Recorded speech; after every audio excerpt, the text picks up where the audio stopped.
Hi everyone, I'm Authentically Amy Reads, and today we have a special guest, Kimmy. That's me. So we decided the whole reason this started is because I remember reading The Unhoneymooners by Christina Lauren, and I remember loving it so much, and I knew that Kimmy would love it. Like I was like, she's gonna enjoy this so much, and she did. Lo and behold, she really enjoyed it. And so I wanted to kind of do a challenge where she gave me books and then I gave her books. Originally it turned into 3, but I guess like we kind of got too excited about it and ended up with 5 books that we're each going to give, and we're each going to read them. Hopefully on my blog, I'll link it down below if you're interested. I'll hopefully do a wrap up for these. I'm going to try my best to finish them this month. We'll see how it goes. But Kimmy also has books that she's going to be reading. We'll see. She might do a video update. I'll link it down below if it happens. But yeah, so we're gonna get into it. I'm a little nervous because me, like, I don't know, it could be nerve-wracking a little bit. So we're gonna get started. We're gonna do the easy hitters, and then we're gonna get into like the box of goodies, if you will. It feels weird to be like on this side of it, like. I know, like just listening. Okay, so the first book I have is Dreamin' in Cuban by Cristina Garcia. Now this book I actually read my senior year of high school, and it's essentially a generational read. So it reads from the grandmother, the mom, and the daughter. And this is where I like the name Pilar because one of the characters' names is Pilar. Okay. It's really interesting. It has a lot of magical realism in it. I feel like you really like getting into kind of like our Latin roots and kind of like having reading that is derived from there. And so I feel like this is a really fun read, and you might not have read it otherwise. I'm a little bit tentative because it is a little bit more on the literary side, so hopefully it'll still be fun for you. If you liked how the Garcia girls lost their accents, which is another one Kimmy was thinking about reading, this is kind of in a similar vein. So I feel like hopefully you'll enjoy this one. This is one that I've heard of this book before and I've wanted to read it, but haven't gotten around to it. All right. So the next book that I wanted to do is A Good Neighborhood by Therese Ann Fowler. Now the reason I picked this book is because I do have to say, I'm not gonna lie to you. When I first got into this book, I thought I wasn't gonna like it as much because I was kind of like, oh, this is so slow burn, like what's gonna happen? And then literally the last 60 pages of this book is like, it takes a 360 and it's just insane. Like I need someone to talk to about this, but unfortunately I don't have a lot of other people who've read this. And I feel like it's a really good read. Essentially it's about 2 neighbors. One of them is a single woman named Valerie, and she has a son. So she's widowed and her son is biracial. So his dad was white because he died. And then she's black and she's an ecology and forestry professor. And so she's really passionate about the environment. And her son Xavier, sorry, he has an X on it, but he says Xavier. Oh. He is really into music and he's really smart and he's like graduating at the top of his class and he's a really good like kid. And then their next door neighbors are really wealthy, but there's a young girl who lives right next door. And I believe her name is something weird like Julep or something. Juniper. Her name is Juniper. And so she actually wasn't born rich. So she was actually, her mom married her stepfather, and a stepfather therefore like had a company that boomed, so he didn't necessarily come from wealth either. And so they move into their town, they knock down the old house that was next to them, and then they build their house, which happens to destroy the roots of one of the oak trees that's on Valerie's property, which makes her very upset. And so she decides to sue the dad of the household. And what I really liked about this book is it kind of talks about classism, it talks about prejudice, and how no matter how educated and like maybe well off as people can see you, that doesn't change the fact that like your race still has a lot to do with how you're treated in the justice system. So I think this is a really interesting read. I don't think you'll predict what happens, and it's gonna be really fun for you. Thank you. Yes. Okay, and then the next one, I don't know if you've read this one yet, so it's kind of a curveball. I have another one if like she has read this one, but it's The Book Thief by Marcus Zusak. No, I have not. Which I thought, so that's why I was like, it's time. So this is one of my also all-time favorite book reads.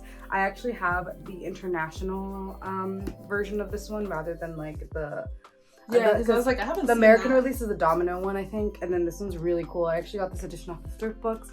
Essentially, this book is so interesting because the narrator is deaf.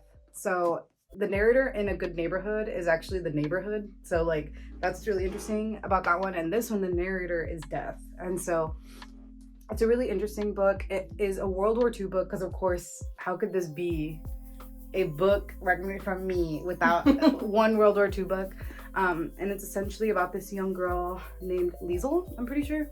And she starts off the book as 9, and she's essentially an orphan. Her mom has to like give her up, and then her brother died, and so there's a lot of like subsequent events that happen, and so she gets like adopted by this elderly couple, and it's kind of like her and her coming of age almost, and it's really heartbreaking, but it's really beautiful, and it's one of my favorite books of all time. So I think it's gonna be interesting too, because I've definitely seen the movie.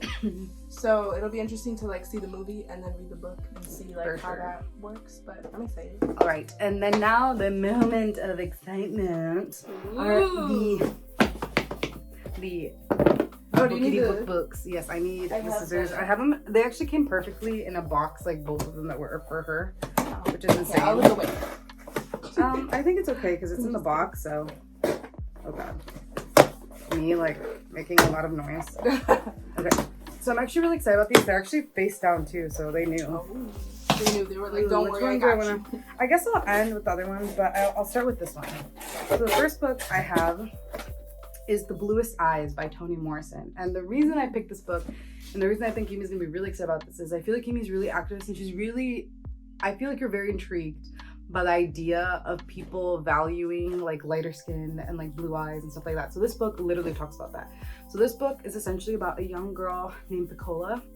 And Piccola, she lives in, I believe this is segregated times. And so she just doesn't understand why she couldn't be born with blue eyes and blonde hair. She's really upset about it, and she's kind of ashamed of her Black culture. And so this book kind of talks about those themes and those ideas that still exist, and I think they're really rampant in Latino, like in Latin cultures as well. And so I thought this one would be really, really good for you. Toni Morrison is the winner of a Nobel Peace Prize, or the Nobel Prize, and oh my god, it kind of deals with adversity and like kind of just figuring yourself out. And I feel like this is one of those books that you'll probably hold true to yourself for a long time. So this is another book that I wanted to recommend. I like it. And then this last one was the fun read that I'm actually really pumped for you to read. I think this might be your favorite out of all of them, because it had really good reviews from surprising people, and I feel like I wanted to add a little bit of diversity in your books, and this one's called With the Fire on High. Oh, I almost got that for you. That would have been crazy. I definitely saw that when I was searching for you. And it gave me Kimmy vibes in a lot of ways, because I feel like you really like strong you really like strong protagonists. That kind of, it's kind of a coming of age. It's really interesting. What caught my attention is that the main character's name is Imoni, and she gets pregnant at a really young age, I think like freshman year. And so she kind of wants to defeat the stereotypes that people assume about her, that like she doesn't have drive and that like she like won't amount to anything. And she's really good in the kitchen. And so it's like a really interesting read. I've heard nothing but good things. People say this is a really good like feel-good book, and it looked beautiful and happy, and like I don't know, we love that. It kind of reminded me of Kimmy. And then I think, oh yes, the actual book itself is so cute. fun. So I think she's really gonna enjoy this one, and it's like a nice little mix of diverse reads. Perfect. Thank you. Ooh, if y'all could feel this, it feels so nice. Thank you, Ami. I'm so excited. I'm genuinely so excited. I feel like, oh, here's my stack. Amy showed her stack in the other book. Oh my gosh. No, I'm genuinely so excited because I feel like if I didn't do this, I probably wouldn't step out of my comfort zone and like read things that I probably wouldn't read on my own or wouldn't pick up on my own. So I don't know. I'm really excited. I feel like there's a nice mix of like classic books and also like fun stuff, and I don't know. It's a nice mix, and I'm really excited. So. I almost put Jane Eyre in there, and we might have to do part 2 at some point in life. I'm down. But yeah, I think it turned out really well. So yay! You didn't even say thanks for watching. Oh, this is probably out of frame, but thank you so much for watching. We will link any other videos or content that we have down below. But yeah, we hope you like the books. We hope you're interested in them. If you read them, please tell us in the comments down below if you enjoyed them. But yeah, for now, that's all from us. Bye. It's gonna be so awkward.